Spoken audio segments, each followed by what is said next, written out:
So let's just say you have a purpose to go in a certain direction.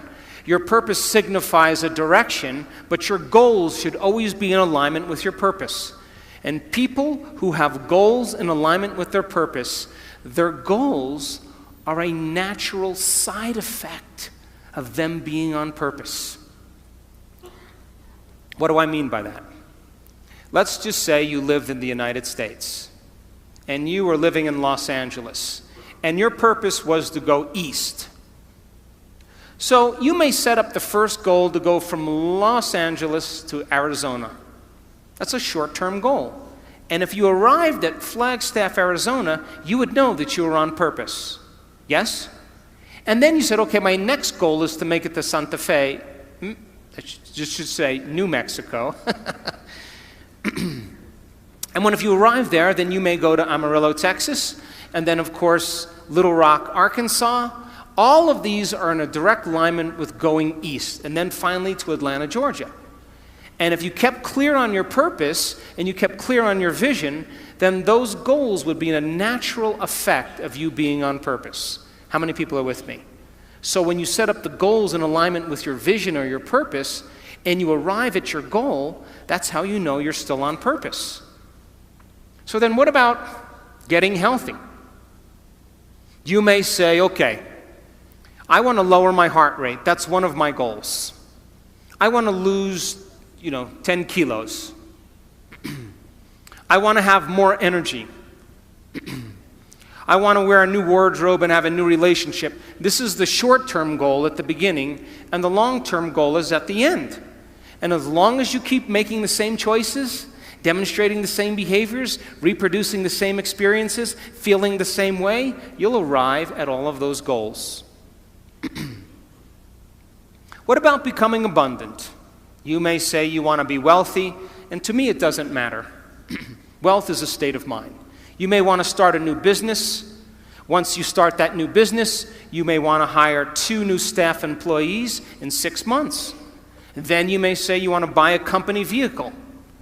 And of course, then the next one is buy a new house. And then ultimately what? Make $1 million? Why not? If that's your goal, to reflect your purpose, then you should arrive at it. Are you still with me? How about learning knowledge? Is there ever an end to knowledge? You may want to get an associate's degree. And then you may want to get a bachelor's degree.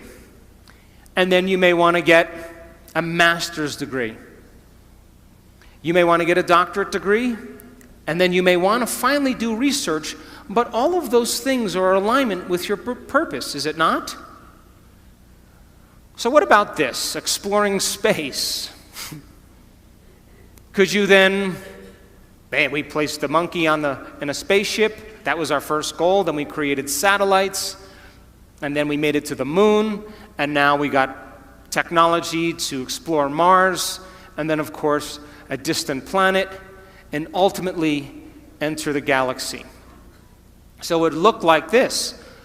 We send the monkey out into space, then we create a satellite, we go to the moon, we go to Mars, and as long as our goals are along the line of our vision, we'll always arrive at our destiny.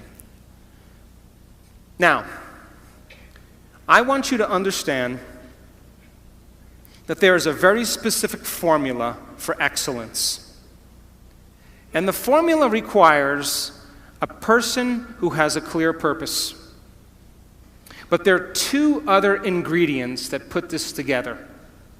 The first thing is called competence. You know what competence is? Somebody who does something really well. The more competent they are, the better they are at doing something. The third thing is called accountability. Accountability means if you say you're going to do something, you do it. And if someone asks you to do something, you do it really well. And if you combine a person who's on purpose with a high level of competence and accountability, you have excellence in an individual. I run 3 companies, and all 3 companies, my teams, are very high on their purpose scale. They better align with my purpose. They have a very high level of competence, and they are very high on the accountability scale. And I don't even bother them. I never even manage them. Because if they're not competent, accountable, and on purpose, they're going to stand out with the rest of the culture, and other people are going to be doing their job, and they are not going to keep up. And I say to my staff, I run an Olympic-level team. You have to be able to play at an Olympic level. If you can't be competent and accountable on purpose, there's nothing personal. We just have to cut you because we're moving at a fast pace. So now, if you look at what it takes now to maintain a healthy culture so that a group of people can work well together, it requires the same three things. A person who has a clear purpose, let's say your purpose was to change the world and my purpose was to change the world. And if you and I shared the same purpose, we would be heading in the same direction. Would you agree? And if we're headed in the same direction, that movement in the same direction begins to create what's called trust. That invisible thing called trust. And if you're competent and accountable in moving in that direction, and I'm competent and accountable and moving in the same direction, you have trust in a community. And one of the biggest problems in the United States, companies that want to become Fortune 100 companies, this is their problem. Nobody trusts anybody because they're too competitive, they're angry, they have no emotional intelligence, they don't know how to work together in teams, and because of that, they have no trust in the community and the culture can't sustain itself. Are you with me still? So now, why do we lose sight of our purpose? Why do we lose sight of our vision? Why do we make the wrong choices? Why do we say we're going to do something and all of a sudden we do something else? And the number one reason is called stress. And when you see a predator in your life, like a lion or a cougar, you turn on a primitive nervous system called the fight or flight nervous system. And the moment you turn on that fight or flight nervous system, you are going to mobilize enormous amounts of energy to prepare yourself for some threat in your external environment. Now, Mexico. This is pretty adaptive. If you're being chased by a lion, you better have the energy. So when that happens, you're moved out of balance. Your pupils dilate, your salivary juices shut off, not a time to eat an enchilada. Your respiratory rate changes, your heart rate changes, and blood is sent to your extremities, and you're either going to run, fight, or hide. That's your three options. Run away, fight back, or freeze and hide. That's what people do. But what if it's not a lion? What if it's your mother-in-law? And you've had some tough experiences with your mother-in-law. Do you know that you'll react to your mother-in-law just like she was a lion? Now, what was once highly adaptive is now very maladaptive. Because as you see the coworker, as you respond to the news, as you make a judgment, as you get angry, you are turning on the same system as if you were being chased by a predator. And you are moving your brain and body out of balance. And the definition of stress is when your body moves out of balance. And all organisms in nature can tolerate short-term stress. The zebra gets chased by the lion. The zebra sees the lion, mobilizes all this energy, and now it escapes the lion. 15 minutes later, it goes back to grazing, and the event is over, and the body returns back to homeostasis. But human beings, we can turn on the stress response just by thought alone. Bills are adding up, rent is overdue, problems at work, and as you think about those problems, you turn on the stress response just by thought alone. And when you turn on the stress response and you can't turn it off, you are headed for some disease. Because no organism in nature can live in emergency mode for extended periods of time and expect to function healthily. So then reason this. The scientific facts are that 70% of the time people are living in stress.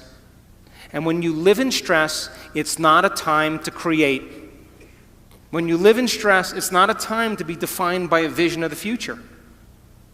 When you live in stress, it's not a time to go within or to learn. When you live in stress, all of your attention is on the outer world and not on the inner world because there's danger out there. And so people stop creating when they're living in stress, and now they are viewing their life through a lens of the past, and they lose sight of where they're going. So here's that definition where I talked about of creating different states of being. You react to an experience in your life. If you allow the chemicals to run for hours or days, all of a sudden you say, I'm in a mood. If it lasts for weeks or months, I have a bad temperament. If it lasts for years on end, it's part of my personality. And all you need is one experience to do this, and you'll forget about your vision. So we live in two states of mind. Our animal nature is to live in survival and to live in stress. And the chemicals of stress are highly addictive. Fear, anger, hostility, violence, anxiety, insecurity, guilt, shame, sadness, unworthiness, depression, they are all created from the hormones of stress. When people live by this state, they use the problems and conditions in their life to reaffirm the addiction to that emotion. They need it so they can get the rush of adrenaline. And this is why it's so hard to change. Because it is a scientific fact that the long-term effects of the hormones of stress push the genetic buttons and create disease. And I just said you can turn on the stress response just by thought alone. That means your thoughts can make you sick. So if your thoughts could make you sick, is it possible that your thoughts could make you well? That's what our research is about. And if you know that the hormones of stress are highly addictive, and you can turn on the stress response just by thought alone, you can become addicted to your own thoughts. And this is why change is so hard. Because people cling to those emotions because it makes them feel something. So living in survival is living in stress. It's being in what's called catabolism or tissue breakdown. There's disease, there's imbalance, there's degeneration, the emotions of fear and anger and sadness. People tend to be selfish when they live by the hormones of stress because when you're under stress, you got to take care of yourself.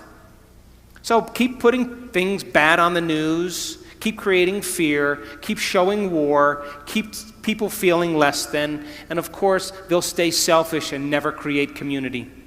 It's a great way to control people. When you're living in stress, you focus on three things: everything in your environment, your body, and time.